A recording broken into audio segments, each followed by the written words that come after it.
రాహిత్యమునకు మూలమని అంటాడు. ప్రేమ జీవనమొకటే శాశ్వతము అంటాడు. జన్మరాహిత్యమునకు మూలమని అంటాడు. మెహరను స్మరణములో ప్రేమే ఉన్నదని, మెహరను స్మరణములో ప్రేమే ఉన్నదని, మెహరను నామముతో మనమని అంటాడు. మెహరను నామముతో మనమని అంటాడు. ఎదలోతుల నుండి ప్రియతమానుకుంటే, ఎదలోతుల నుండి ప్రియతమానుకుంటే వ్యధలే ఉండవుగా ఆ ప్రభు కరుణుంటే, వ్యధలే ఉండవుగా ఆ ప్రభు కరుణుంటే. अवतार मेहर बाबा की जय। अवतार मेहर बाबा की जय।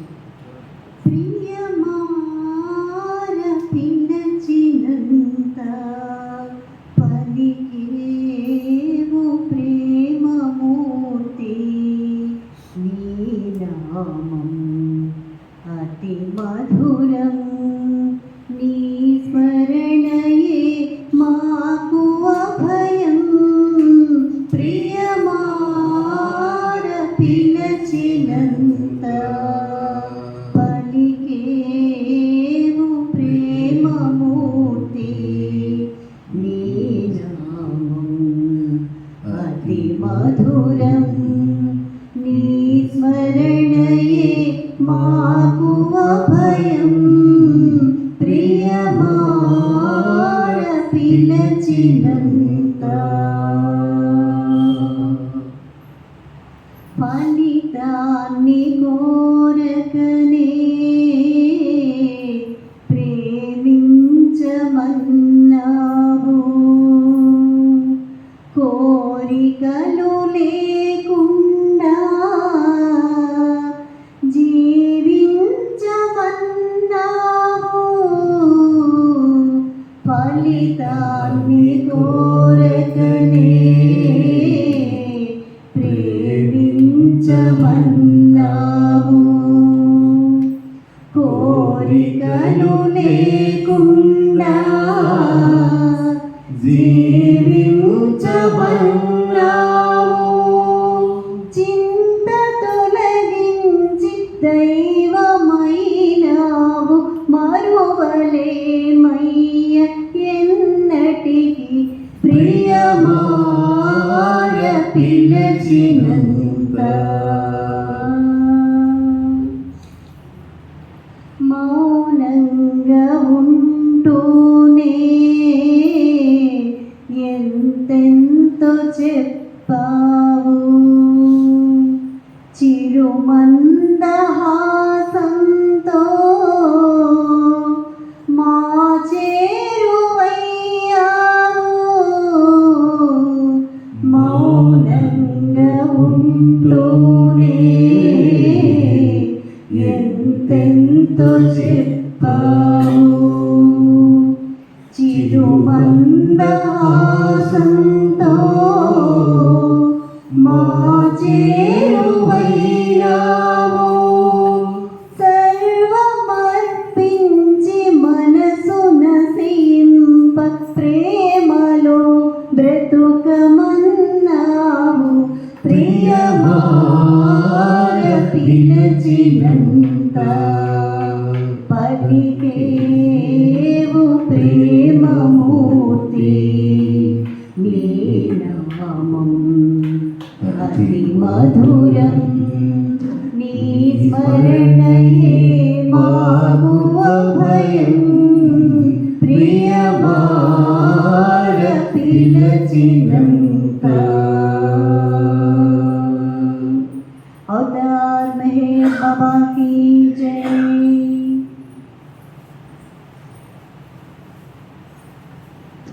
अवतार मेहर बाबा की जय। अवतार मेहर बाबा की जय। అవతార్ మెహర్ బాబాకి అందరికీ జై బాబా. ఈరోజు ఈ ప్రత్యేక సంకీర్తన కార్యక్రమం బాబావారి ఇచ్చతో బాబావారి కంఠస్వరమైన సోదరులు యూరిచ్ బి జస్సావాలా గారు ఈరోజు బాబావారిలో ఐక్యత నొందిన దినం సందర్భంగా ఆయన్ని తలుచుకుంటూ ఈ సంకీర్తన పెట్టుకున్నాం. వారు అక్టోబర్ 13, 1916లో జన్మించి ముంబైలో ఇదే రోజు 2001లో బాబాలో ఐక్యమయ్యారు. ఆ సందర్భంగా ఆయన్ని మనం ఒకసారి, ఎందుకంటే ఈ విశ్వ మానవాళ్ళందరికీ కూడా బాబావారు అందించిన కర సౌఖ్యాలని ఆయన ద్వారా, ఆయన కంఠం ద్వారా మనందరికీ చేరవేసిన ధన్యజీవి అయిన ఒక్కసారి ఆయన గుర్తు చేసుకుంటూ అవతార్ మెహర్ బాబాకి జై. అదేవిధంగా ఈరోజు మన సోదరులు తోట నాగేశ్వరరావు గారు ఇక్కడే ఎన్నో సంవత్సరాలు గడిపిన ధన్యజీవి అయిన ఆయన తన అనుభూతులన్నీ కూడా ఈ సెంటర్తో ముడిపడి ఉన్నాయి. బాబావారి విశేషాలు ఆయన ద్వారా మనం తెలుసుకునే అవకాశం ఇచ్చిన ప్రీతం ప్రభువుకి ధన్యవాదాలు తెలియజేసుకుంటూ బాబావారు ఆయన ద్వారా మనకి ఏం చెప్పిస్తారో ఈరోజు తెలుసుకుందాం. అవతార్ మెహర్ బాబాకి జై. తోట నాగేశ్వరం అందరికీ తెలిసిందే, సోదరులు టీవీ పద్మనాభం గారి అబ్బాయి ఆయన, మనందరికీ సుపరిచితులైన సార్. ఆయన ద్వారా బాబా ఏం చెప్పిస్తారు, ఎందుకంటే ఈరోజు స్పెషల్గా పెట్టుకున్నది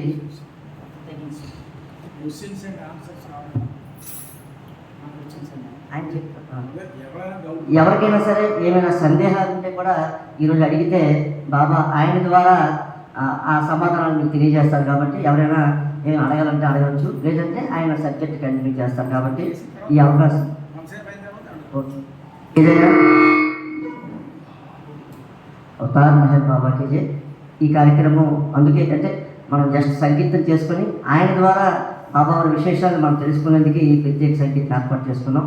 ఆయన కంఠం ద్వారా మనకి రికార్డింగ్స్ అన్నీ ఉన్నాయి, మొత్తం అన్ని బుక్స్ కూడా ఆయన రికార్డ్ చేసి ఈ యూట్యూబ్లో పెట్టి మనం రోజు వింటూనే ఉన్నాం చాలామంది. అయినా సరే ఆయన స్వయంగా ఇక్కడికి వచ్చారు కాబట్టి ఆయన ద్వారా ఆయన మాటల్లో బాబా ఏం చెప్పిస్తారో విందాం. అవతార్ మెహర్ బాబాకి జై.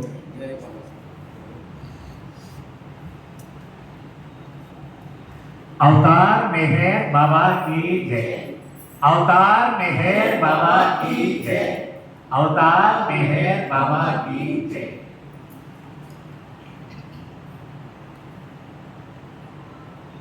మన సోదరుడు సాయి చెప్పినట్టు నేను బాబాలో తప్పటడుగులు వేయడం ప్రారంభించింది ఈ సెంటర్ నుంచే. అంటే మా తండ్రి గారు ఇక్కడ ఉద్యోగ రీత్యా ఆయన పనిచేస్తూ ఉన్నప్పుడు ఈ సెంటర్తో అనుబంధం ఉండేది. నేను అప్పుడు ఇంకా చదువుకుంటూ ఉండేవాడిని, సెలవులంతా ఇక్కడే గడుపుతూ ఉండేవాడిని. ఆ రోజులు నాకు చూడగానే ఒకసారి కామయ్య చెట్టు గారు, సత్యనారాయణ గారు, సాంబమూర్తి గారు, నాగభూషణ్ గారు, ఇంకా ప్రసాదరావు గారు, వీళ్ళంతా గుర్తొస్తూ ఉంటారు. అంటే ఇప్పుడు పిల్లలంతా చిన్నపిల్లలు కదా, నాకు తెలియదు, కానీ వాళ్ళతో కలిసి ఈ సెంటర్లో అనుబంధాన్ని పెంచుకున్న రోజులు ఎవరిని, శ్రీనివాసరావు వీళ్ళంతా, ఇంకా చింతామణి గారు వాళ్ళ మామగారు, వాళ్ళ కుటుంబం అంతా కూడా ఆ రోజుల్లో బాగా క్లోజ్గా ఉండేవాళ్ళు. ఇక్కడ ఈరోజు బాబాకు అత్యంత సన్నిహితుడైనటువంటి ప్రేమికుడు, ఆయన యొక్క మండలి సభ్యుడు ఈరిచ్, ఆయన తన ప్రియతముడిలో కలిసిపోయినటువంటి సుదినం, ఇది విచారించవలసిందేం కాదు. కాబట్టి ఈ సందర్భానికి ఉచితంగా ఉండేలా ఈరిచ్ గురించి కొన్ని మాటలు మనం చెప్పుకోవడం ఆయనకి సంతోషాన్ని ఇస్తుంది కదా. ఒక బిడ్డడి గురించి నలుగురు చెప్పుకుంటూ ఉంటే ఎవరు ఎక్కువ సంతోషిస్తారు? తల్లి తండ్రి. ఆయన తండ్రి కదా, ఆయనే ఎక్కువ సంబరపడతాడు. అంచేత కొన్ని ముచ్చట్లు మనం చెప్పుకున్నాం ఒక అరగంట పాటు.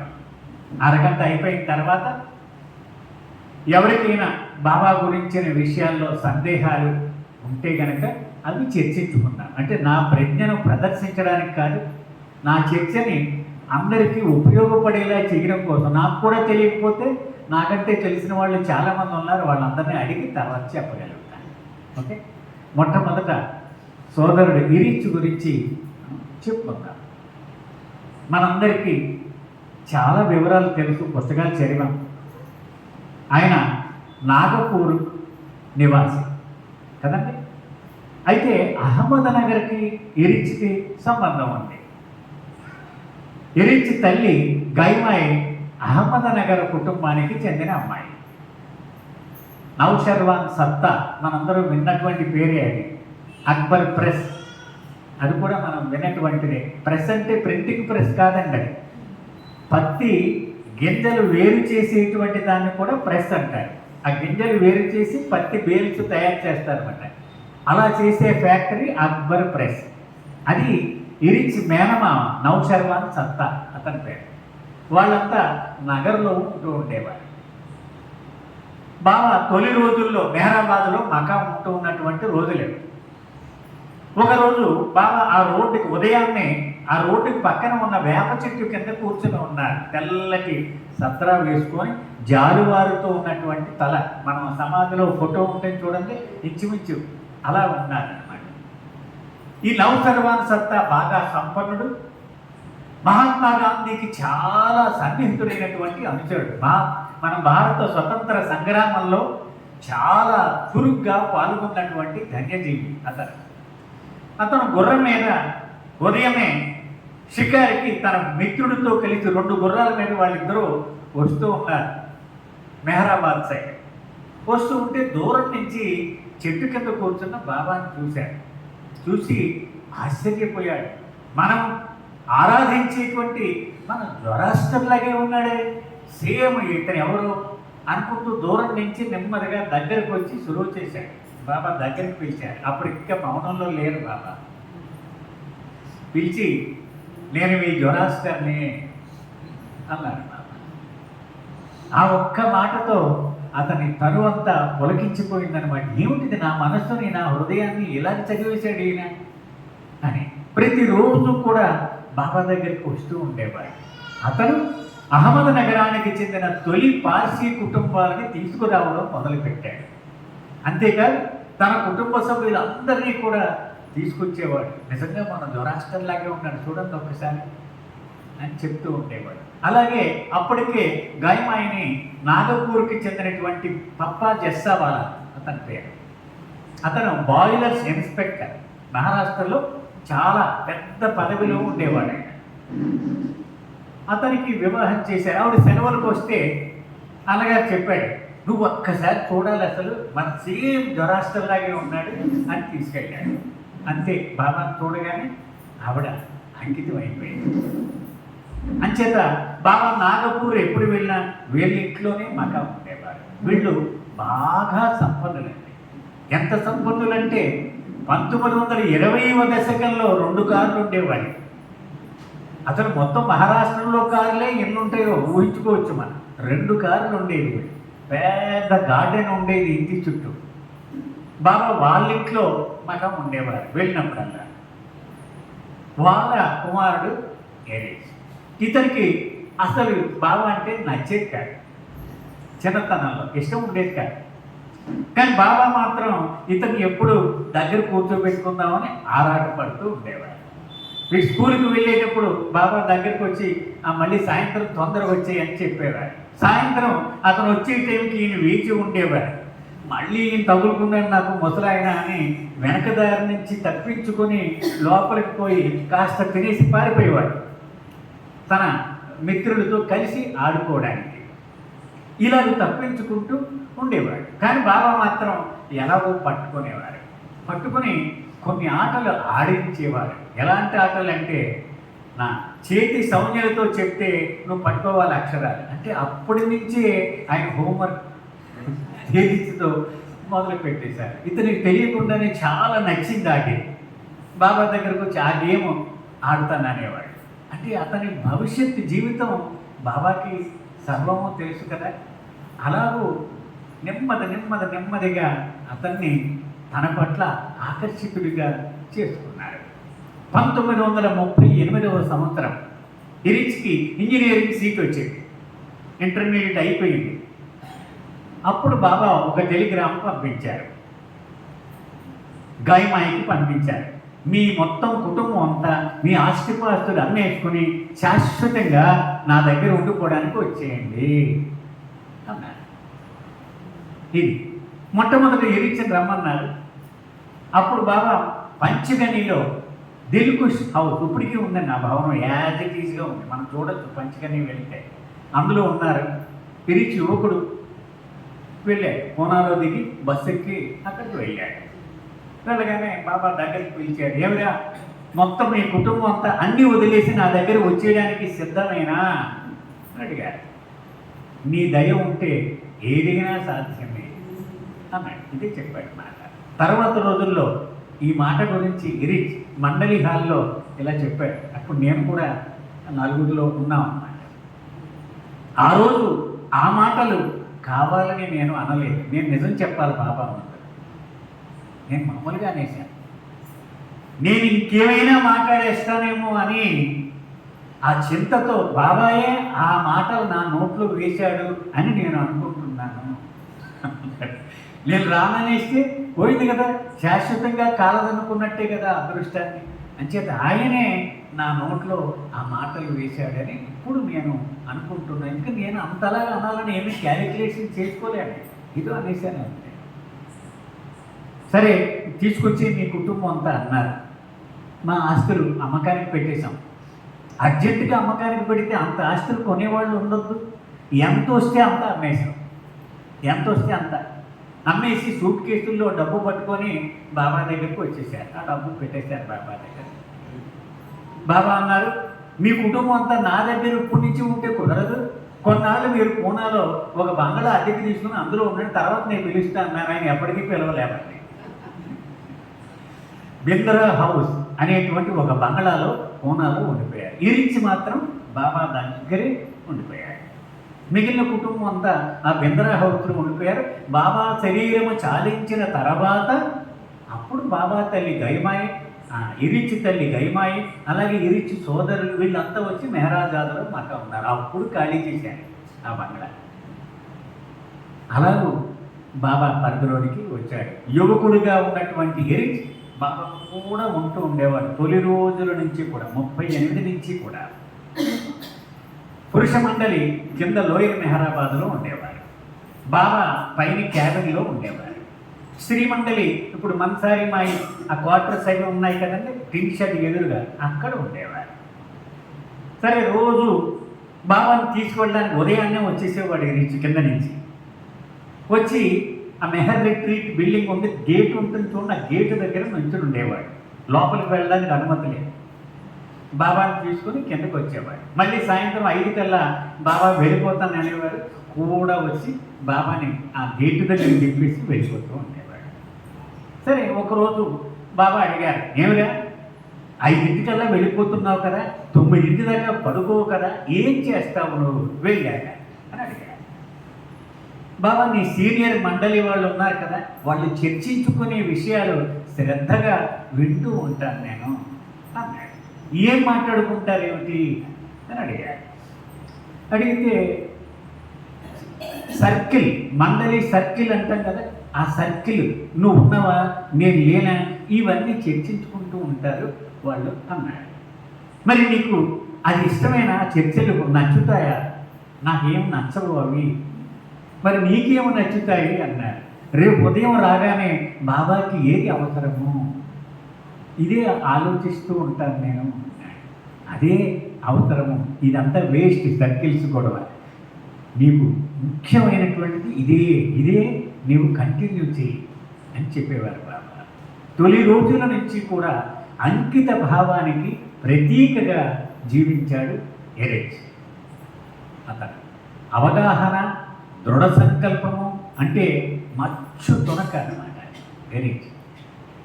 ఏదైనా ఒక విషయం బాబాయ్ చెప్పారు స్వయంగా, అందరు ఎదుర్కొంటారు. నాకు ఏ విషయం ఏదైనా యథనిర్థంగా తేల్చుకోలేకపోయాననుకో, ఎందుకు వీడి సలహా తీసుకుంటాను నేను, భగవంతుడిని అయి ఉండి కూడా వీడి సలహా తీసుకుంటాను అంటే ఎంత నమ్మకం ఆయనకి. రిలయబుల్ అంటామే, ఆధారపడదగిన వ్యక్తి. ఇంకా బాబా అన్నారు, మీరందరూ నాకు ప్రేమికులు, కానీ వాడు నా నేస్తం. కేవలం ప్రేమికుడు మాత్రమే కాదు, ఈ మై ఫ్రెండ్. నా కష్టం సుఖం వాడితోటే చెప్పుకుంటాను నేను, మీ అందరితో నేను పంచుకోలేను కదా. ఏ వ్యక్తి యొక్క సహచర్యాన్నైనా నేను ఇష్టపడతాను అంటే అది ఎరిచి సహచర్యమే. అంటే అనేక సార్లు బాబా చెప్పారు, అతి తక్కువ మందలించిన వాళ్ళలో ఎరిక్ ఒకటి. అందరినీ కొట్టిన సందర్భాలు కూడా ఉన్నాయి, మనకు తెలుసు కదా.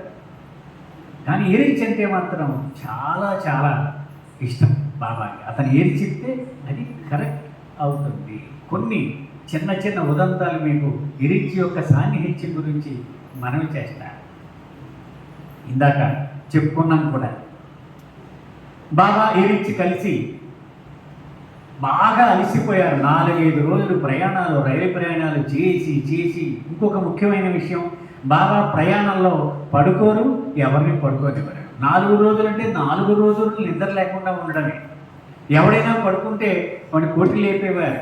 ఎలా పడుకుంటున్నావురా ముద్దు నిద్ర, నేను మెరుగుగా ఉంటే నా ధ్యాస లేదా నీకు అని వాడిని లేపేసేవారు, పడుకొనిచ్చేవారట. అంత అలిసిపోయి వచ్చారు. తిన్నగా పూనాలో దిగారు రైలు బండి, బింద్రా హౌస్కి వెళ్ళారు. బాబాకి సర్వ స్వతంత్రం. ఎరిచికి ఎలాగైతే తన కుటుంబం, బాబాకు కూడా అంతే. అంత సాన్నిహిత్యం ఉండేది.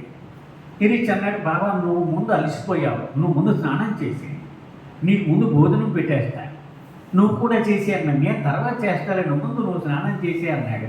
బాబాకి స్నానం చేయించి భోజనం పెట్టేసి కూర్చోబెట్టి, నేను ఇప్పుడు స్నానం చేసి వస్తానని లోపలికి వెళ్ళాడు. బాత్రూంలోకి టవల్ కట్టుకొని బట్టలు విప్పేసి వెళ్ళాడు.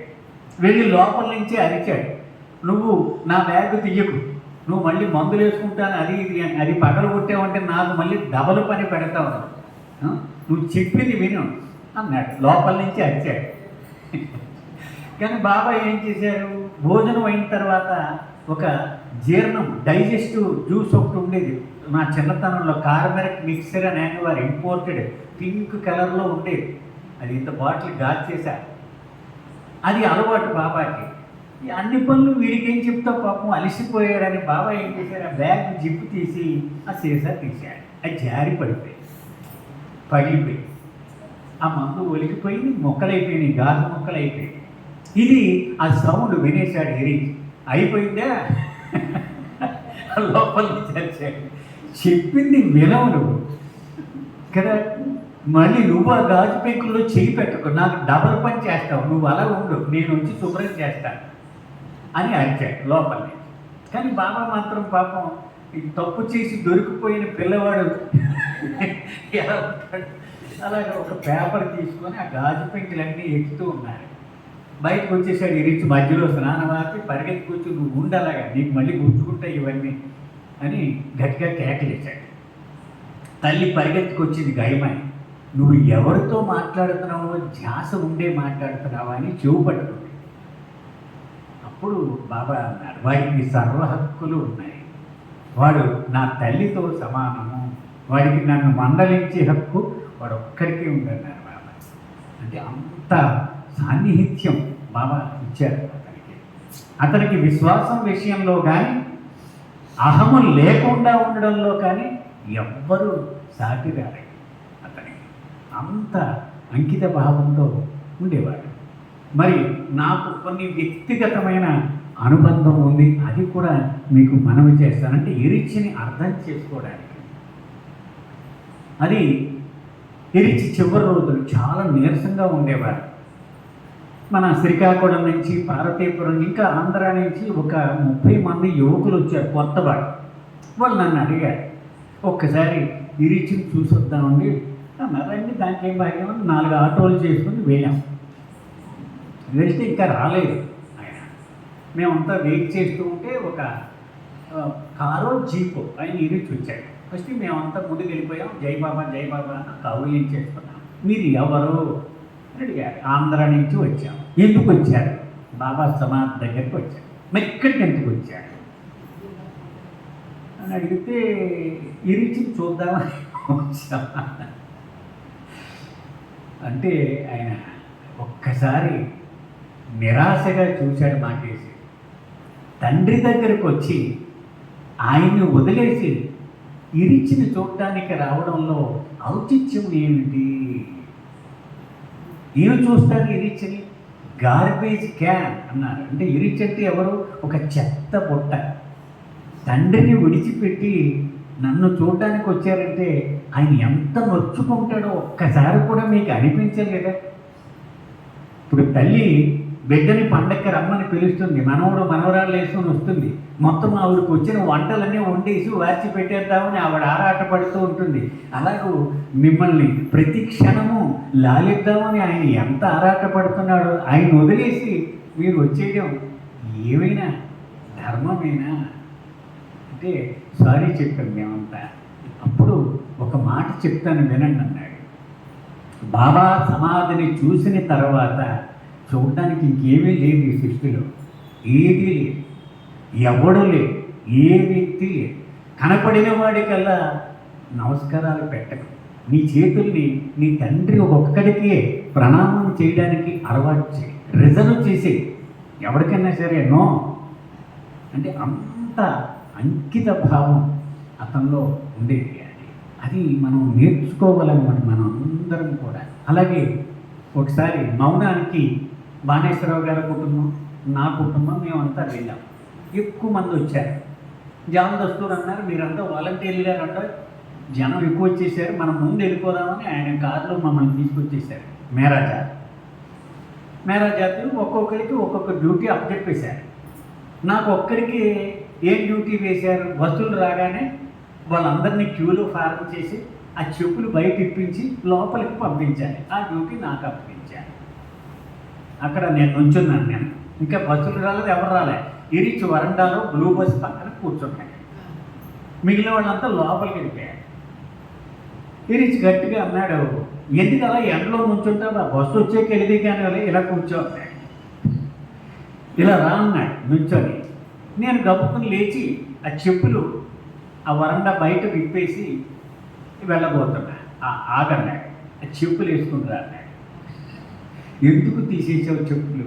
వేసుకునిరా అన్నాడు. అంటే నీ మీద భక్తిని చూపించడం కోసం కాదు, నా చెప్పులకి ధూళి ఉంది కదా అందుకని ఇప్పేశాను.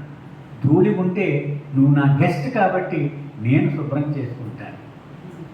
అలాగూ ప్రత్యేకమైనటువంటి పరిస్థితి, నువ్వెంతో నేను అంతే. బాబా ఒక్కడే స్పెషల్, మిగిలిన వాళ్ళు అందరూ ఒక్కటే. ఇది నేర్చుకో. బాబా మాకు ఎప్పుడు ఇదే చెప్పాడు. మేము ఎప్పుడైనా మేము అధికులము అని చెప్తే మా మొహం మీద ఉమ్మయ్యమని చెప్పేవారు మండలి వాళ్ళు, ఆది కానీ ఎరిచి కానీ. అంటే మనందరం నేర్చుకోవలసినటువంటి వ్యక్తులు అన్నమాట వీళ్ళందరూ. వాళ్ళ దగ్గర మనం నేర్చుకోవలసింది అణకువ. 4 పుస్తకాలు చదివేగానే, 4 పాటలు పాడేగానే నేను బుధకీర్తులు పెట్టుకుంటే ఆయనకి సేవించడానికి అర్హత కోల్పోయినట్లే. మనం ఎవ్వడం కూడా ఫిట్ ఫర్ నథింగ్. ఆయన ఒక్కడే ఎరిచి ఎప్పుడు చెప్తూ ఉండేవాడు ఈ మాట. ఆయన ఒక్కడే పూజార్హుడు. మిగిలిన వాళ్ళు ఎవడైనా సరే, పెద్దవాడు లేడు, చిన్నవాడు లేదు, అందరూ కింద వాళ్ళమే అని చెప్తూ ఉండేవాడు. అలాగే ఒక సద్గురు మనలో, ఆయన శిష్యులంతా ఇరుచుతో సమాధి వెనుక విపరీతమైన ఆర్గ్యుమెంట్స్ చేసేవారు. అమరతీది రాత్రి తెల్లవారిపోయేది ఒక్కొక్కసారి. ఆఖరికి ఒకసారి అన్నాడు, మొత్తం అందరూ బాబాని వదిలేసి వెళ్ళిపోడు, కానీ ఆయన ఎప్పుడు ఒంటరి వాడు కాబోడు, నేను ఉంటాను ఆయన కూడా. అంత ఖచ్చితమైనటువంటి విశ్వాసం అన్నమాట. సరే, మీకు కావాల్సింది ఏమిటి? బాబానా ఇంకేమైనా? బాబాయే కావాలంటే బాబా తప్ప ఇంకెవడు ఇవ్వగలడు బాబాని? ఎవడైనా ఇవ్వగలడు? నీకు కావాల్సింది బాబాయే అయినప్పుడు కదా. అంచేత చివరి ఊపిరి ఆగిపోయే వరకు ఆయన పాదాల మీద నుంచి చేతులు తీసేయకుండా ఉంటే ఈ జన్మలో మనం అదే చెయ్యగలిగిన అతి గొప్ప పని. ఎప్పుడు ఇది చెప్తూ ఉండేవాడు. ఆఖరి శ్వాస బాబా పాదాల మీద చేతులు ఉంచి మనం వదిలేయాలి. అది ప్రభువుకు సంతోషం కలిగిస్తుంది. ఎస్, వీడు నావాడు, నేను తీసుకుంటాను వీడి బాధ్యత. ఈ అంకిత భావం. అలాగే మరొకసారి ఇలాగ నిద్ర లేకుండా రైల్లో ప్రయాణాలు చేసి చేసి వచ్చారు. బాబా కూడా అలిసిపోయారు. మెహర్జీ కర్కారియా కౌరు పంపించి కారు పంపించి మనం తిన్నగా మెహరాజాది వెళ్ళిపోదాం అన్నారు బాబా. సరే, కారు వచ్చింది, పూనా స్టేషన్లో దిగారు. బాబా కారు అంటే 5గురు ఎక్కడం ఇలాంటి రూల్ ఏమి లేదని 10 మంది 8 మంది తోసేయడమే అందరినీ. ఇక మళ్ళీ వేరే కొంతమంది బస్సుల్లో వెళ్ళడం ఇదేమి లేదండి. సో కిక్కిరిసిపోయి కూర్చున్నాడు. తిరిచి ఒక పేర్ల మీదే కూర్చున్నాడు పాపం. ఇలాగ సగమే ఆ డోర్ వేసుకుని కూర్చున్నాడు. వెళ్తున్నారు, సగం దూరం వచ్చారు. సడన్గా ఒక వృద్ధుడు 75 ఏళ్ళు ఉంటాయి, నెత్తి మీద ఓ పెద్ద మూట మోసుకొని నడుస్తున్నాడు. ఆపు కారు అన్నాడు.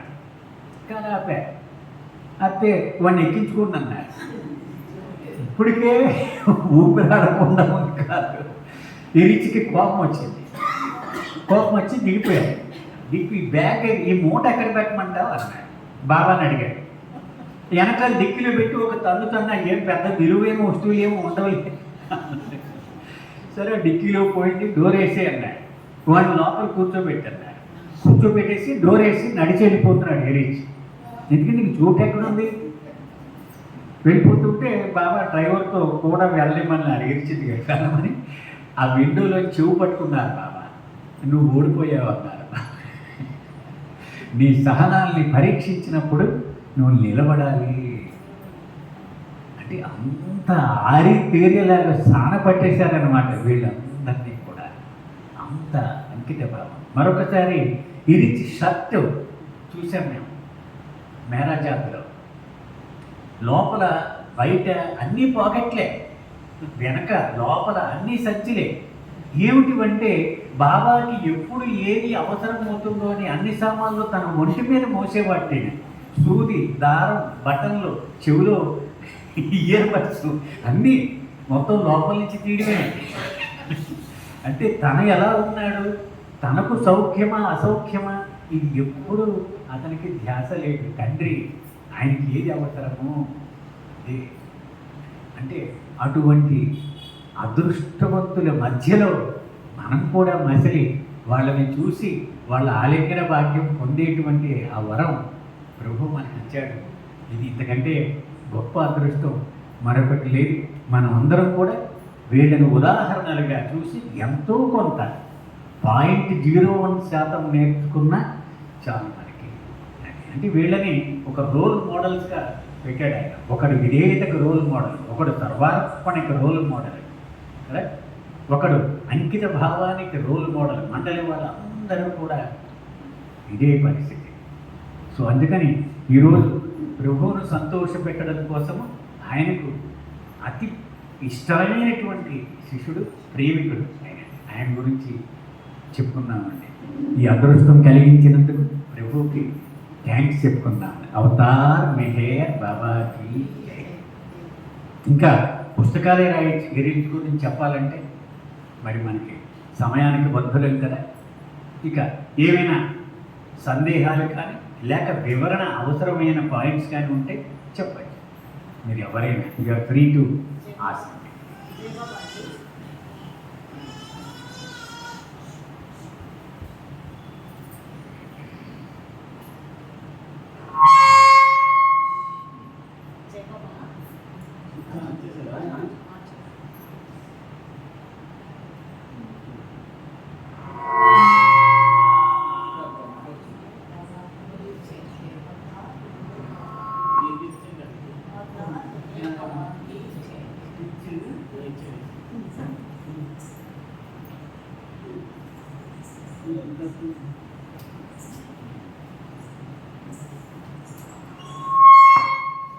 జై బాబా.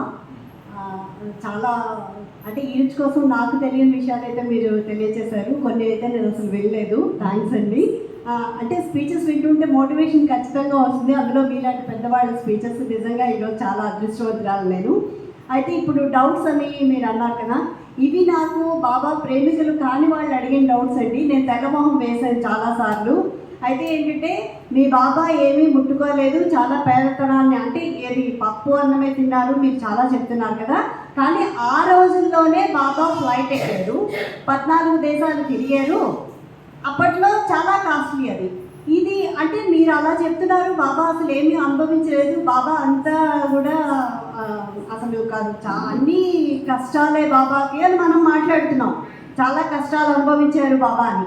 కానీ ఆ రోజుల్లో 14 దేశాలు ఫ్లైట్ మీద వెళ్ళడం అంటే సాధారణమైన విషయం కాదది. కానీ మీ బాబాకి డబ్బు లేదు, మీ బాబా సుఖాన్ని అనుభవించలేదు, కష్టాలే అనుభవించారని మీరు చెప్తున్నారు. అంటే నాకు దీనికి ఆన్సర్ నాకు దొరకలేదు. ఇది బయట వాళ్ళు నన్ను అడిగింది, ఇది దొరకలేదు ఒకటి. నెక్స్ట్ బాబా అంటే ఎవరు అంటే మనం చెప్తున్నాం, కానీ అది మనసుకు హత్తుకునేలా ఒకే మాటలో బాబా అంటే ఎవరు అంటే బయట వాళ్ళకి చెప్పడానికి అది కొంచెం ఈజీగా చెప్పేలా బాబా అంటే ఎవరు అంటే బాబా రాముడిగా వచ్చాడు, కృష్ణుడిగా వచ్చాడు, ఇవన్నీ చెప్తున్నాం. కానీ బయట వాళ్ళకి ఒకే మాటలో అంటే సూటిగా అది వాళ్ళ హృదయాలు తాకాలి, అది ఒకటి. నెక్స్ట్ చాలా ఉన్నాయి. ఈ రెండు అయిన తర్వాత అప్పుడు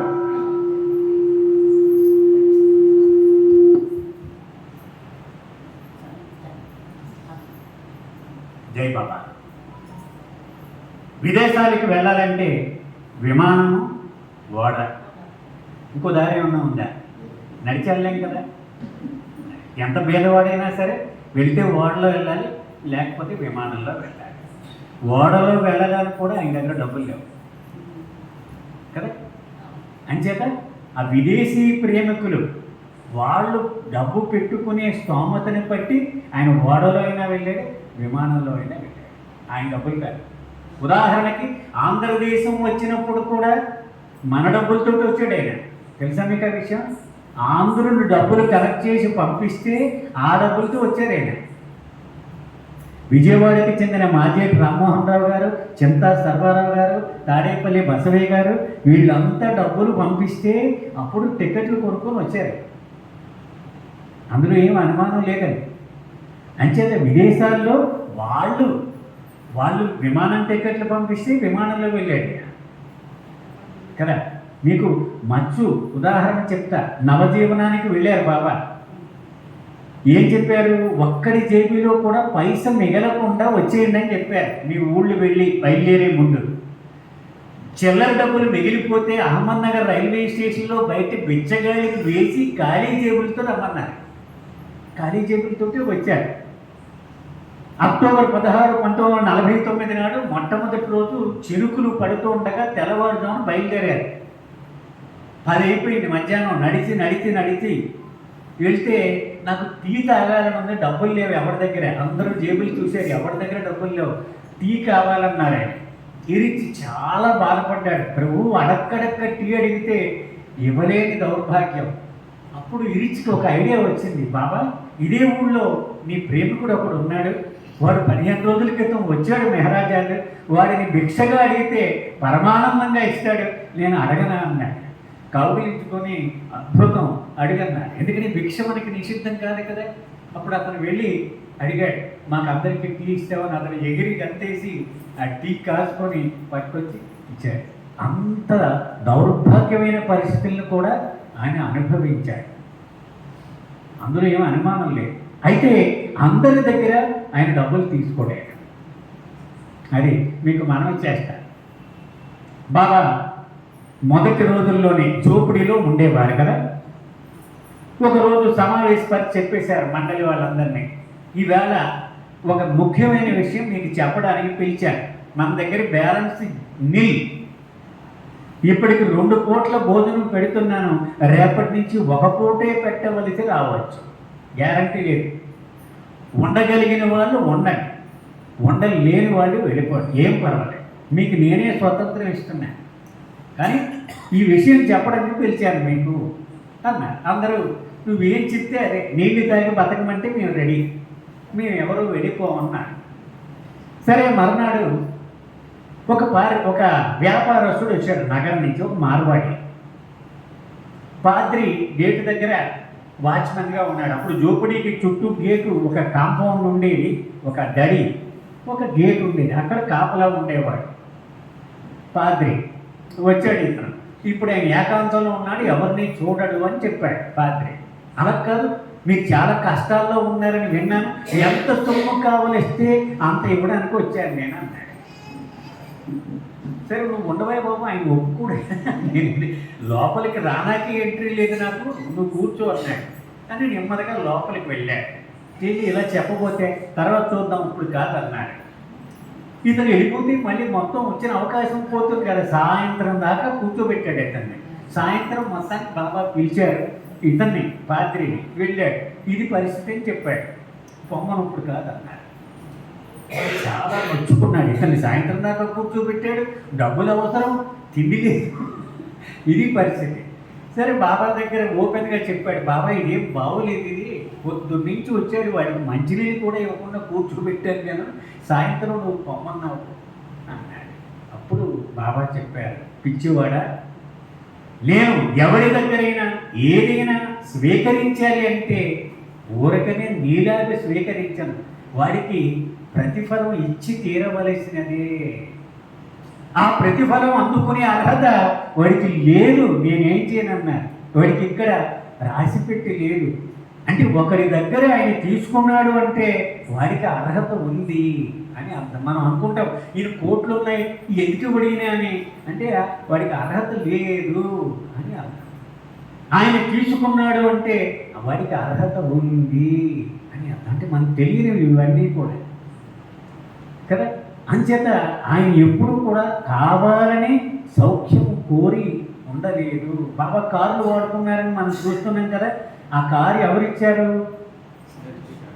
నారిమన్ దాదాచార్జీ, అర్నవాల్, వీళ్ళిద్దరూ ఒక పుట్టిన రోజుకి కారు కొని పంపిస్తామని బాబాకి ముందస్తు అనుమతి కోసం అడిగారు. పెట్రోల్ ఎవడు పోస్తాడు, డ్రైవర్ జీతం ఎవడు ఇస్తాడు, నా దగ్గర అంత తాహత లేదన్నారు ఆయన. పెట్రోల్ మేమే, నువ్వు వాడినన్నాళ్ళు మేమే పోస్తాం, డ్రైవర్ జీతం మేమే, రిపేర్లు మేమే. అలాగైతే సరే అన్నారు. ఇప్పుడు మేరాజాతిలో మనం కారు చూస్తానే అదే కారు, అది 6 లక్షలు పెట్టి ఇంపోర్టెడ్ కారే ఏదో, అది చాలా కాస్ట్లీ కారు, అమెరికా నుంచి తెప్పించారు ఆ రోజుల్లో వాడు. సో అది అటువంటి ప్రభు మనవాడు. ఆయనకి ఏమీ నయా పైసలు లేనిటువంటి వాడే. ఆయన వేసుకున్న బట్టలు కూడా వాళ్ళు వీళ్ళు ఇచ్చినవే, ఆయన కుట్టించుకున్న కదా. మాజేటి రామ్మోహన్ రావు గారు మెహర్ బాబా క్లాత్ స్టోర్స్ అని మెయిన్ రోడ్లో విజయవాడలో ఆయనకు ఒక షాప్ ఉండేది. నేను చూశాను నా చిన్నతనంలో. ప్రతి పుట్టినరోజు నాడు బాబాకి ఆ పింక్ కోటు, ఆ సాద్రా ఇవన్నీ పంపిస్తూ ఉండేవాడు. బాబా తీసుకునేవారు అతని దగ్గర, ఇంకెవరి దగ్గర తీసుకునేవారు కాదు. అలా ఏడాదికి ఒక కోటు ఇవన్నీ పంపిస్తే అది కుట్టించుకుని వేసుకునేవారు. అంచేత ఆయనకేమీ అనుభవించేద్దామనేటువంటి పరిస్థితులు ఎప్పుడూ లేరమ్మా. ఎప్పుడూ కష్టమే, జీవితం అంతా కష్టమే కదా. అది అంచేత రెండవ ప్రశ్న సరిపోయింది కదా. రెండవ ప్రశ్న, కొత్తవాడు అడిగితే ఏం చెప్పాలి, అది కదా మీరు అడిగింది. ప్రపంచంలో అన్ని మతాల వాళ్ళు, అన్ని కులాల వాళ్ళు, అన్ని దేశాల వాళ్ళు, అన్ని భాషల వాళ్ళు, అన్ని సంప్రదాయాల వాళ్ళు ఏదో ఒక సత్య పదార్థాన్ని వెతుకుతూ రకరకాల సాధనాలు చేస్తూ ఉన్నారు. ఒకడు నమాజ్ చేస్తాడు, ఒకడు నైమిత్తిక కర్మలు చేస్తాడు కదా మన హిందూ సంప్రదాయంలో కదా. మరొకడు నమాజ్ చేస్తాడు, మరొకడు ఇంకొకటి చేస్తాడు. జొరాస్ట్రియన్లు వాళ్ళు కష్టి ఇవన్నీ చేస్తూ ఉంటారు. అయితే ఒకే ఒక్క సత్య పదార్థాన్ని వెతుకుతూ ఈ తాపత్రయం పడుతూ ఉంటారు. ఆ సత్య పదార్థమే ఆయన. ఇంకా బాబా తనను తాను ఏం పరిచయం చేసుకున్నారు? ప్రపంచంలో అన్ని మతాలు కూడా ఒక సత్యాన్ని చెబుతూ ఉన్నాయి. ఈ సృష్టికి తండ్రి అయిన పరమేశ్వరుడు ఒక్కడే అని, ఆ ఒక్కడిని నేనే ఆ తండ్రిని. అంటే ఎంత సింపుల్ అన్నమాట. ఎవడయ్యా అంటే అన్ని మతాల్లోనూ ఆరాధించేది ఏ ప్రభు అయితే ఉన్నాడో ఆయనే మెహర్ బాబాగా ఈరోజు వచ్చాడు. ఇందులో ఏమీ అనుమానం లేదు. అయితే ఎవడు గుర్తుపట్టగలడు, ఎవడు గుర్తుపట్టలేడు అని బాబాని అడిగాడు. నువ్వు అవతారమే వచ్చావు, మరి ఎవడు గుర్తుపట్టగలడు? కొంతమంది గుర్తుపడుతున్నారు, కొంతమంది గుర్తుపట్టడం లేదు. ఏమిటి కారణము? దానికి బాబా ఇలా సమాధానం చెప్పారు. ప్రతి వ్యక్తి కూడా ఏదో ఒక విగ్రహాన్నో ఏదో ఒక చిత్రపటాన్నో ఆరాధిస్తూ ఉంటాడు. ఒక రాతి బొమ్మ అవ్వచ్చు, ఒక ఫోటో అవ్వచ్చు, అది కేవలము ఒక శిల కాదని, కేవలము ఒక చిత్రపటం కాదని, దానిలో భగవంతుడు ఉన్నాడని, నేను పూర్తి నిజాయితీతోనూ లేక కపటంతోనూ నేను నిత్యము ఆచరించే ప్రార్థనలను వింటున్నాడు ఆ భగవంతుడు అని, ఏదో ఒక రోజు అది విని నాకు తారసపడతాడు అనే తహతహ నీలో ఉంటే నన్ను చూడగానే గుర్తుపడతావు అన్నాడు. నా చిత్రపటాన్ని చూడగానే ఎస్ ఇదే సత్యము. ఇప్పుడు బాబా ఫోటో చూడగానే మనకి ఎందుకు ఒలకించిపోతుంది హృదయము? అది ఆనందం. ఎందుకంటేనట మన హృదయం ఆత్మ పొందేటువంటి అనుభూతి అట. ప్రపంచంలో ఎక్కడ సత్యము లేదు, అంతా కలుషితము, కపటము, కల్మషము. నికార్సైన సత్యము అవతారుడి రూపము, అవతారుడి నామము. అది తారసపడగానే ఆత్మ బయటికి గెంతేస్తున్నాడు. ఇదిగా నాకు కావలసింది. నువ్వు ఎన్నాళ్ళు ఆనందం అనేది కాదు, ఇది అసలైనటువంటి ఆనందము అని మన ఆత్మ పొందేటువంటి ఆనందం. ఆ తహతహ ఉంటే మనం గుర్తుపట్టగలము. ఆ తహతహ లేకపోతే హృదయం లేకుండా పొడి పొడిగా తంతుగా నీవు ఎన్ని కసరత్తులు చేసినా నీ తరం కాదన్నాడు. అలాగే నాతో జన్మ జన్మలుగా నీకు సంబంధం ఉంటేనే నన్ను అంగీకరించగలవు. మనందరికీ తెలుసు కదా అనేక ఉదాంతాలు. ఒకసారి బాబా అమెరికాలో ఉన్న ఒక స్త్రీ మా మండలిలో ఒక సభ్యురాలే అనుకోవచ్చు. ఆవిడ బాబాని అడిగింది, 300 మంది ఫ్రెండ్స్ ఉన్నారు, వాళ్ళందరినీ లిస్ట్ రాసుకొచ్చాను, రేపు తీసుకొచ్చేస్తానని. నాకేం ఇంట్రెస్ట్ లేదన్నా. సరే, ఒక్కడు చాలా ఉత్తముడు, అతన్ని అన్నా తీసుకొస్తాను, ఇంటర్వ్యూ ఇమ్మని అడిగింది ఆవిడ. సరే బాబా రేపు పొద్దున్న 10ంటికి రమ్మని అన్నారు. ఆయన 9ంటికల్లా పింక్ కోట్ వేసుకొని రెడీ అయిపోయారు. వచ్చాడా? ఇంకా 9 కదా అవుతా, ఇంకా టైం ఉంది అన్నారు. 9:30కి అడిగారు, రాలే. 9:45కి అడిగారు, రాలే. 10ంటికి అడిగారు, రాలే. వాడు రాడు అన్నారు బాబా. ఎందుకు రాడు? వాడికి నాతో కనెక్షన్ లేదు కనుక రాడు. నిన్నే తెలుసు నాకు. కానీ వీళ్ళు నొప్పించడం ఇష్టం లేక నేను అన్నాను. మీరందరూ ఏమనుకుంటున్నారంటే మీ స్వయం నిర్ణయం వలన నా సన్నిధానంలో మీరు కూర్చున్నాను అనుకుంటున్నారు. ఇది పచ్చి అబద్ధము. మీ గత జన్మలో ఉన్న సంబంధము నా దర్బారులో మీకు ఇంత అవకాశాన్ని కల్పించింది. ఇది సత్యము. అంచేత ఒకడు వినటం లేదు అంటే ఈ కారణాలన్నీ ఉంటాయన్నమాట. అంచేత మనకున్నటువంటి అదృష్టం, ఆ కారణంగా మనందరం ఆయన పరిధిలో కూర్చున్నాం. నెక్స్ట్ ప్రశ్న. జయగోపాండి చాలా చక్కగా అంటే చెప్తున్నా కానీ వాళ్ళకి సూటిగా వాళ్ళ హృదయంలోకి వెళ్ళిపోయేలా చెప్పడం బాగుంది, మంచిగా చెప్పారు. అయితే ఇప్పుడు బాబా ఇచ్చా మన ఇచ్చా దీనికి సంబంధించి వచ్చేస్తే కనుక కొన్ని విషయాలు అంటే నాకు నచ్చినప్పుడు బాబా ఇచ్చా అని నా వరకు నేనే మాట్లాడతాను. అంటే అది ఆ అంశం నాకు నచ్చితే ఇది బాబా ఇచ్చా అని చెప్పడం జరుగుతోందేమో అనిపిస్తుంది. అది నాకు నచ్చకపోతే కనుక అంటే ఇది కరెక్ట్గా బాబా ఇచ్చకి మన ఇచ్చకి అది ప్రతిదీ శివుడాజ్ఞలైతే చెమైనా కొట్టగా అనుకుంటాను కదా. కానీ ఈ సందర్భంలో బాబా ఇచ్చా మన ఇచ్చా అన్న విషయంలో నేనైతే అంటే నాకు తెలుసుకోలేని విషయం వచ్చినప్పుడు నేను బాబా దగ్గర చీటీలు వేస్తాను. అది ఇది నేను తెలుసుకోలేకపోతున్నాను. టైం అయిపోతున్నాం. ఓకే, దాని గురించి చెప్తాను. నెక్స్ట్ ఇంకెవరన్నా అడగండి. ఆవిడ 3 ప్రశ్నలు అడిగారు. ఓకే, క్లుప్తంగా చెప్తానమ్మా. బాబా చెప్పారు, నాకు ఇలా జరగాలి అని ఒక ఎక్స్పెక్టేషన్ ఉంటుంది. నా కొడుకు మంచి ఇంజనీరింగ్ కాలేజీలో మంచి సీట్ రావాలి, నా కూతురికి అద్భుతమైన అల్లుడు రావాలి, ఇవన్నీ మన కోరికలు కదా. కానీ బాబా ప్రణాళిక వేరేగా ఉంటుంది, ఆయన ఇచ్చి వేరేగా ఉంటుంది. ఏది కొడుకు ఇంజనీరింగ్ కాకుండా పడితే వ్యాపారం చేయించాలని ఉంటుంది. ఎందుకంటే వాడి సంస్కారాలు అలా ఉన్నాయి. అది ఆయనకు తెలిసి నాకు తెలియదు కదా. సో బాబా అన్నారు, నీ ఇచ్చకు నా ఇచ్చకు లంగరు కుదరినప్పుడు నీకు మానసిక సంఘర్షణ వస్తుంది. అంతే కదా. ఆయన మార్చేస్తాడే. నేను అనుకున్నది ఒకటి, జరిగింది ఒకటి. ఎప్పుడు అప్పుడు నీకు ఆందోళన, విచారము, వర్రి, మళ్ళీ ఆయనే సతాయిస్తాం, బాబా నేను ఏమైనా చేశానే, ఇలా చేసేవు నాకు అని ఆయనే పట్టుకుంటారు కదా.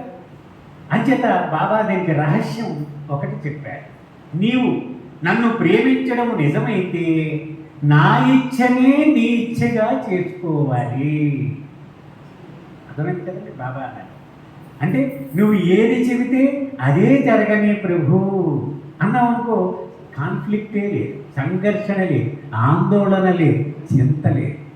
అయితే ఓకే, ఏదో సినిమాలో చెప్తూ ఉంటారు, ఓకే నువ్వేలా డిసైడ్ చేసావు బాబా అయితే ఓకే అనేటువంటి పరిస్థితి వస్తే అసలు ఆందోళన లేదు, నీ ఇష్టం, ఓకే ఓకే ఓకే.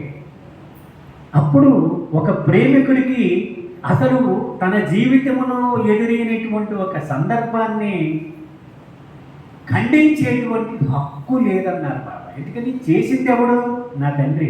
మరి నేను ప్రేమికుడిని అయితే ఆయన చేసిందని నేను అంగీకరించాలి కదా, అంగీకరించాలి కదా. నా నా సొంతం అనుకోకండి దయచేసి. నా సొంత జీవితంలో జరిగిన నా చెల్లి 18 ఏళ్ల వయసులో సడన్గా చనిపోయింది. చనిపోతే మా ఫాదరు 18 ఏళ్ల వయసు అమ్మాయి, బాడీ అలా ఉంది. అందరూ బాధపడుతుంటే ఇలా అన్నారు, తప్పు, మనం భగవంతుడి ప్రేమికులము అని చెప్పుకుంటూ ఉన్నాం. మనం ఏది జరిగినా భగవంతుడు ఇచ్చ ప్రకారమే జరుగుతుందని ప్రపంచానికి మనం బ్యాడ్జీలు బ్యానర్లు పెట్టుకొని చెప్తున్నాం. మరి ఆయన ఇచ్చే ప్రకారమే జరిగినప్పుడు మనమే ఆయన ఇచ్చని గౌరవించలేకపోతే మనం ఏం ప్రేమికులు అవుతాము? అంచేత ఆయన ఇచ్చకు మనం గౌరవించి దాన్ని తప్పుకునే ధైర్యం అడగాలి మనం, అంతేకాని దాన్ని తప్పు పట్టే హక్కు మనకి లేదు. అంటే అది మనందరం చాలా కష్టమే, చాలా కష్టం అది, కానీ తప్పదు. ఎందుకని మనకి ఏది మంచో ఆయనకే తెలుసు. బాబా అనేవారు, I'm all knowing, you are not knowing. అంటే నీవు ఏమీ తెలియని అజ్ఞానివి, నేను సర్వజ్ఞుణ్ణి. నేను ఏది చేసినా సంబంధిత వ్యక్తులందరికీ అతి ఉత్తమ ప్రయోజనాన్ని చేకూర్చడానికే చేస్తాను నేను. అంచేత నా మాటని అంగీకరించలేవా నువ్వు అన్నారు. అంచేత ఆయనే ఇచ్చే నెరవేరును గాక. అది మనం నేర్చుకోవలసింది. బాబా ఏమన్నారు? నువ్వు ఏది కోరుకుంటే నేను సంతోషిస్తానో అదే నువ్వు కోరుకోవాలని నా కోరిక. I want you to want what I want you to want. ఆయన చెప్పినటువంటి సందేశం.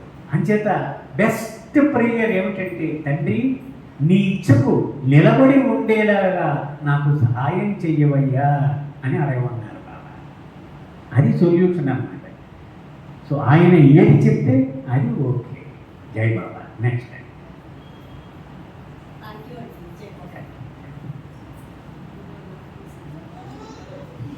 ఇంకొక ప్రశ్న, టైము మనం వద్దులు కదా.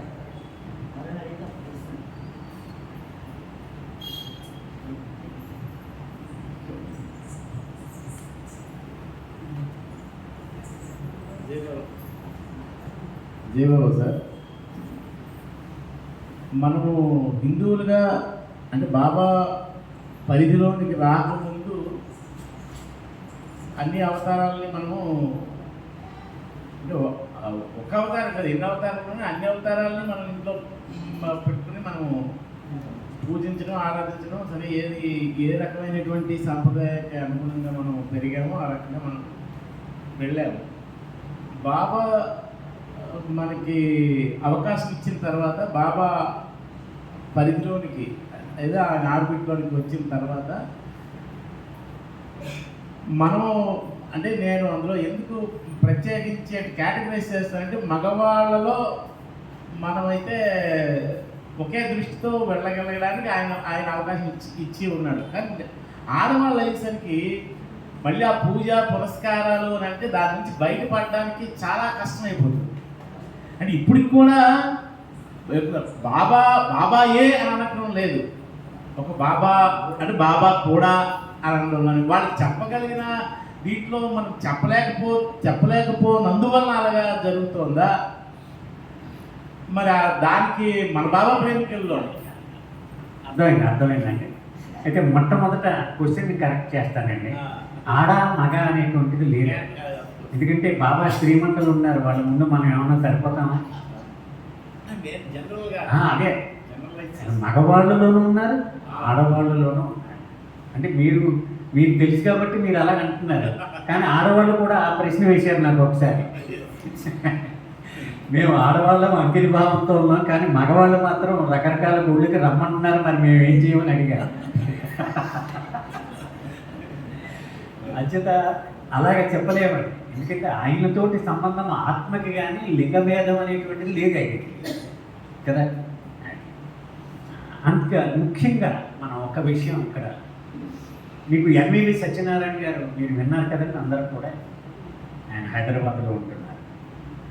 ఆయన ఒకసారి మెహరాబాద్ బాబా దర్శనానికి వెళ్తున్నారు, గురుప్రసాద్.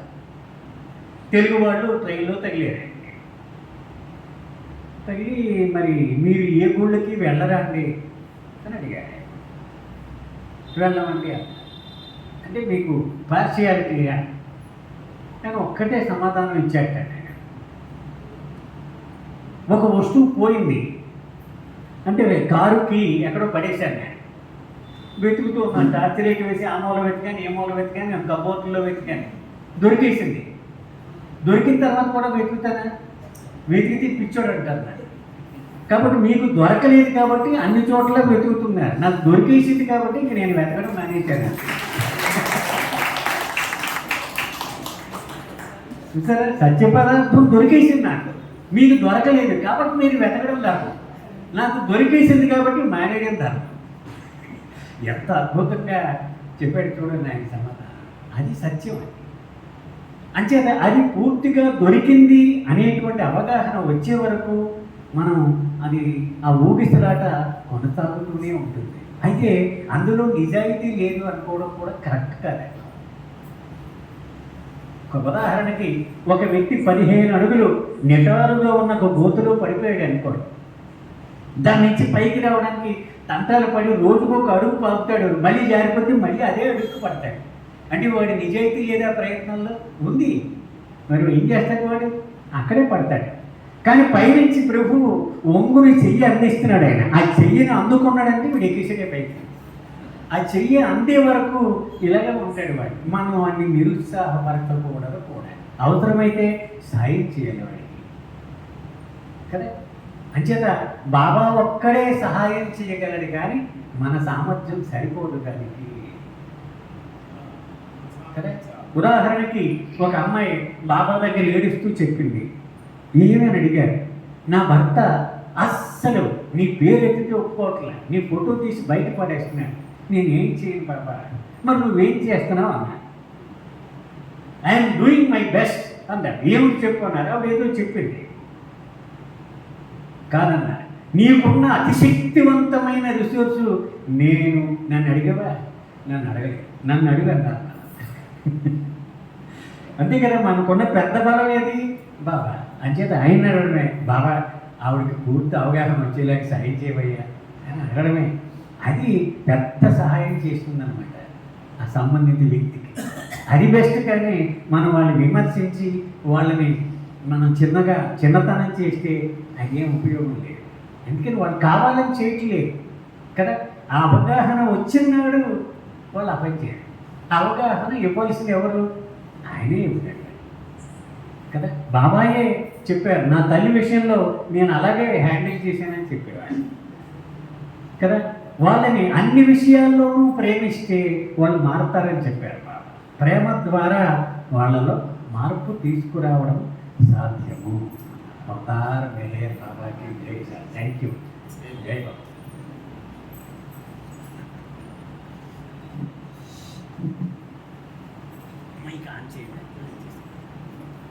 అవతార్ మెహర్ బాబాకి జై.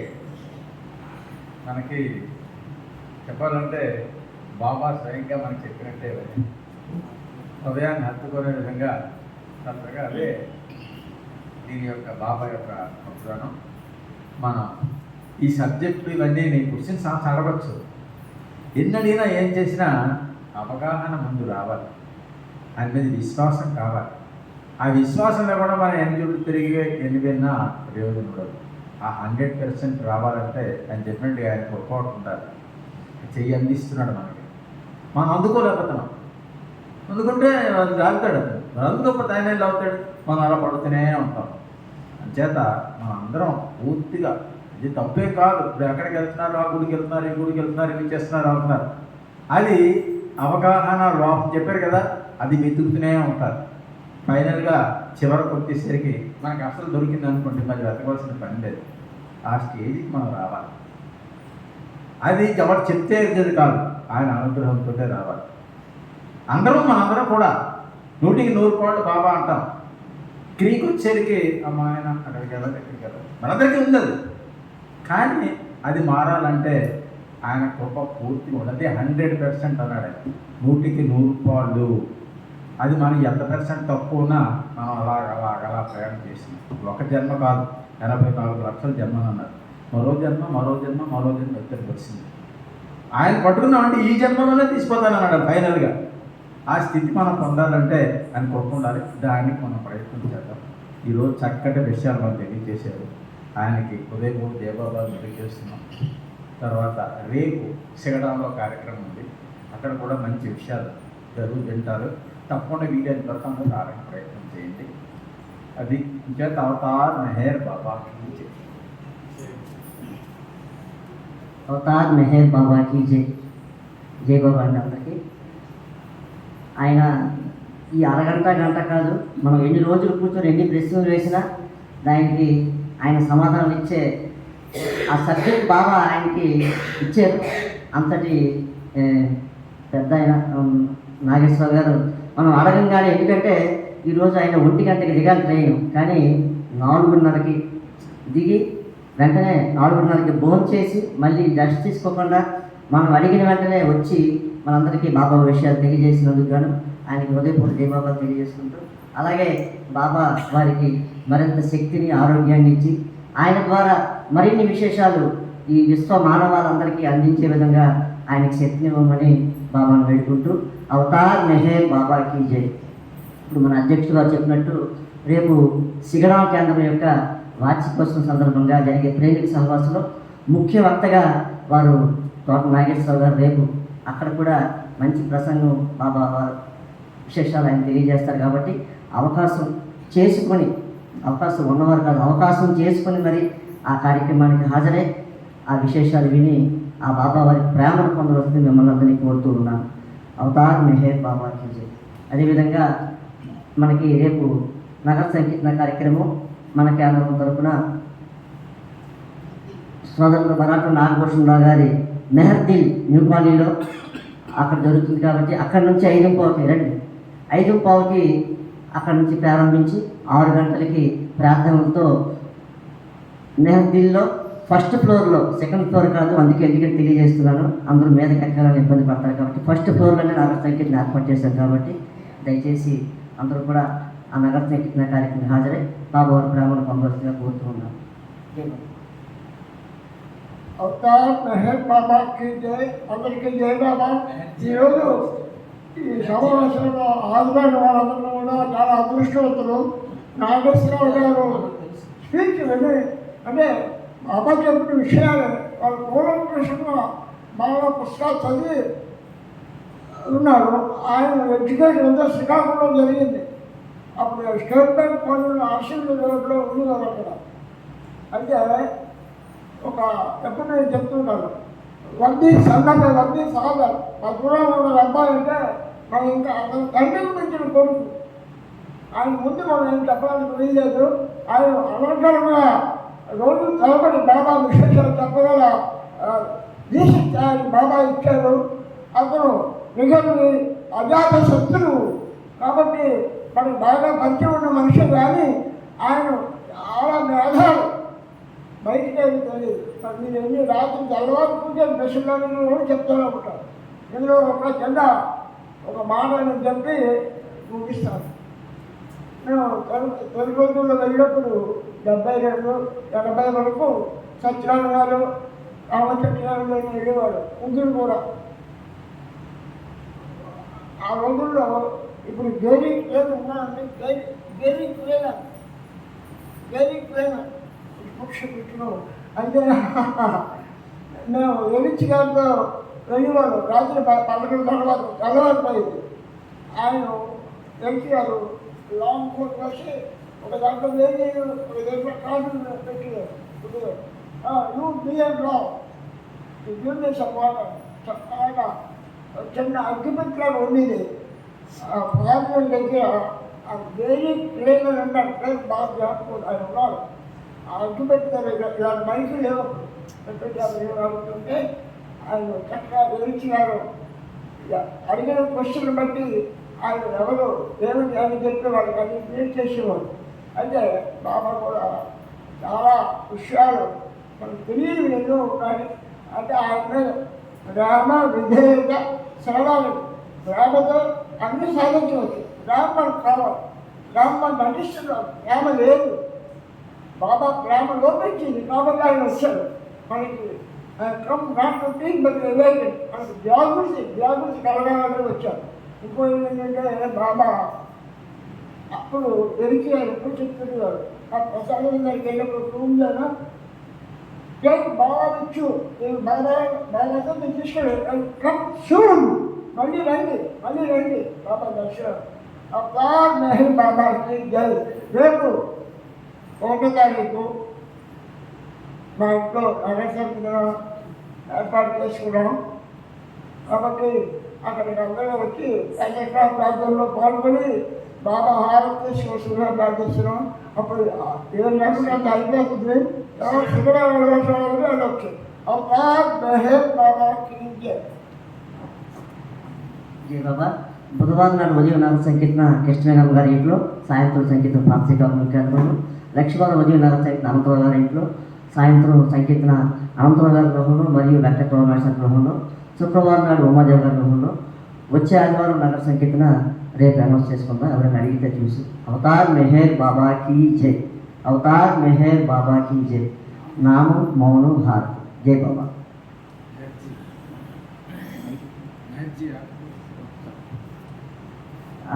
ఇప్పుడు మన తోట నాగేశ్వర గారు మెహర్జీ యాప్ అని మనకి మన మొబైల్లో ఉంది. అది అందరూ డౌన్లోడ్ చేసుకుంటే కనుక మొత్తం బాబా హిస్టరీ, మొత్తం బాబా పుస్తకాలు అన్నీ కూడా ఇంచుమించు సుమారు 40 పుస్తకాలు ఎప్పటి వరకు కూడా అవన్నీ కూడా ప్రతిరోజు వాటిని చదువుతూ ఎక్స్ప్లెనేషన్ ఇస్తూ ఆ రికార్డింగ్స్ అన్నీ కూడా మనకి యాప్లో రెడీగా ఉన్నాయి. మనం ఎవరైనా సరే అవి వినాలంటే ఎప్పుడైనా సరే ఎనీ టైం అవి వినవచ్చు. ఆయన ద్వారా బాబా చక్కటి అవకాశం అందరికి ఇచ్చారు కాబట్టి మనందరం చదువుకోవడానికి ఇబ్బంది పడే వాళ్ళు ఉంటే కనుక అవి ఆ ఆడియోస్ మనం యాప్లో కూడా డౌన్లోడ్ చేసుకొని అన్నీ కూడా ఆ 40 పుస్తకాలు కూడా మనం ఎప్పటికప్పుడు వింటూ ఉండొచ్చు. కాబట్టి దయచేసి ఎవరైనా ఆ యాప్ లేకపోతే మెహర్జీ యాప్ని డౌన్లోడ్ చేసుకొని ఆ ఆడియోని వినవలసిందిగా కోరుతూ ఉన్నాను. అవతార్ మెహర్ బాబాకి జై. నామం గోవిందరావు గారు. హారతి లేడీస్ ఎవరో ఒకరు పాడి ఈరోజు కార్యక్రమం ముగిద్దాం. జై బాబా.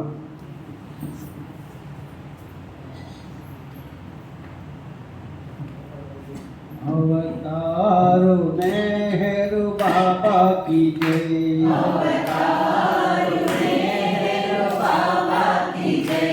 अवतारो मेहर बाबा की जय.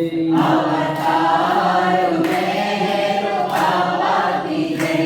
अवतारो मेहर बाबा की जय. अवतारो मेहर बाबा की जय. अवतार मेहर बाबा की जय. अवतार मेहर बाबा की जय. अवतार मेहर बाबा की जय. अवतार मेहर बाबा की जय. अवतार मेहर बाबा की जय.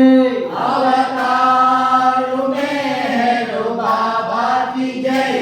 अवतार मेहर बाबा की जय. अवतार मेहर बाबा की जय. अवतार मेहर बाबा की. अवतार मेहर बाबा की जय. अवतार मेहर बाबा की जय. अवतार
अवतार मेहर बाबा की जय। अवतार मेहर बाबा की जय। अवतार मेहर बाबा की जय। మనసు హారతిదే మనసు హారతిదే మనసు హారతిదే మహిమాన్విత మంగళ చరణ మేరు బాబా ప్రేమమయ నీవే మాకు సర్వమయ మేరు బాబా ప్రేమమయ నీవే మాకు సర్వమయ మనసు హారతిదే మనసు హారతిదే శ్రీకరమౌని సుందర రూపం శుభకరమౌ ఆనంద స్వరూపం శ్రీకరమౌని సుందర రూపం శుభకరమౌ ఆనంద స్వరూపం విమల దయాగుణ ప్రేమ స్వరూపం విమల దయాగుణ ప్రేమ స్వరూపం నిరుపమ తేజో విలసిత సత్య స్వరూపం మేరు బాబా ప్రేమమయ నీవే మాకు సర్వమయ మేరు బాబా ప్రేమమయ నీవే మాకు సర్వమయ మనసు హారతిదే మనసు హారతిదే నీ సేవే మాయము పరము నిన్ను సేవించే జన్మే ధన్యం నీ సేవే మాయము పరము నిన్ను సేవించే జన్మే ధన్యము నీ చరణములే శరణము శరణము నీ చరణములే శరణము శరణము జీవిత పరమావధి నీ సన్నిధి కారా మేరు బాబా ప్రేమమయ నీవే మాకు సర్వమయ మేరు బాబా ప్రేమమయ నీవే మాకు సర్వమయ మనసు హారతిదే మనసు హారతిదే మానస చోరా మదిగై కోరా శాశ్వత మౌని దరిరానీరా మానస చోరా మదిగై కోరా శాశ్వత మౌని దరిరానీరా అంజలితో మనసులు నీకు అంజలితో మనసులు నీకు హారతి చేశాము నేడు మౌన స్వరూపా మేరు బాబా ప్రేమమయ నీవే మాకు సర్వమయ మేరు బాబా ప్రేమమయ నీవే మాకు సర్వమయ మనసు హారతిదే మనసు హారతిదే మనసు హారతిదే మహిమాన్విత మంగళ చరణ మేరు బాబా ప్రేమమయ నీవే మాకు సర్వమయ మేరు బాబా ప్రేమమయ నీవే మాకు సర్వమయ మనసు హారతిదే మనసు హారతిదే